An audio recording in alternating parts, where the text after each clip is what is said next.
Most of us city dwellers think that the authentic Aboriginal experience begins somewhere in the outback, but you can have your bush tucker and eat it too, right here on the outskirts of Sydney. I guess it's hardly surprising when you think that this is where first contact between black and white took place. This tour is called the Pittwater Experience, and it's in a section of the Kuringgai National Park just north of Sydney. Brendan Kerrin is an Aborigine from the Central Desert, but he knows a lot about the Guringai tribe, the original inhabitants of this region. The burrowing palm gets a fruit on it like a pineapple, orange sort of a pineapple. It's a cycad, it's full of cyanide and carcinogenic. The Aboriginal people that used to live here, the women would make bread out of it, grind it up, wash the poison out until it was all gone and make huge loaves of bread. The Guringai relied on the ocean and the estuaries for survival and used rock caves for shelter. This is the only cave accessible to the public. This what we're looking at here is you can see all this charcoal on the roof and the red hand stencil there. All this is saying is that Aboriginal people have stayed here, and it's all right to stay here, so they leave their signature on the cave.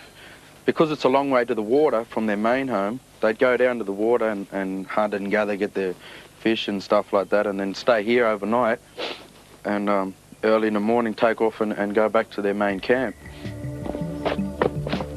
The first part of the 4-hour tour involves an easy 850-metre downhill stroll to West Head, overlooking Pittwater and Barrenjoey Head. Just over 200 years ago, the Guringai would have been looking at this view, but Brendan says he knows of no survivors of the tribe. In less than 50 years of white men landing here, 80% of Aboriginal culture in Sydney was wiped out. So most of them moved on or got taken away and sent to other parts of Australia, and disease, a lot of smallpox and the flu, common flu, wiped out a lot of people. The guy in the hat is Chris Boakes. Chris is a geologist and ecologist and shares the guide duties. We've got 1,600 plant species in Kuringgai. That's more than all of the British Isles. In England, Ireland, Scotland and Wales, there's only about 1,400 native plant species. The second part of the tour is down the Elvina track to some sandstone engravings. The sandstone is very soft and the engravings are badly eroded, but with some imagination you can still see some of the shapes. That's his headdress. The last thing Brendan had to show us was the grass tree, or black boy. When the first white people come here and had a look at these, or saw these from a distance, they look like black boys with a grass skirt on holding a spear.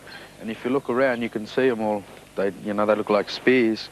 But the usage for this one as well is not only were these used as the spears, but when this flowers, you can run your hand all the way along that early in the morning and it'll be just covered in honey. So you can just eat that straight away. It'll flower on the north side first, so you know which way is north. And the seeds, the women would make bread out of the seeds as well. The Guringai clan lived in harmony with this environment for thousands and thousands of years, and it's incredible to think that in such a short space of time, their culture could be virtually wiped out.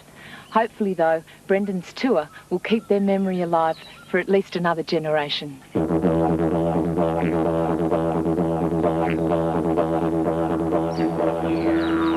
The Pittwater Experience Walk is in the Kuringgai National Park, 45 minutes drive north of Sydney. Tours cost $75 per person and include transfers from the city and morning tea.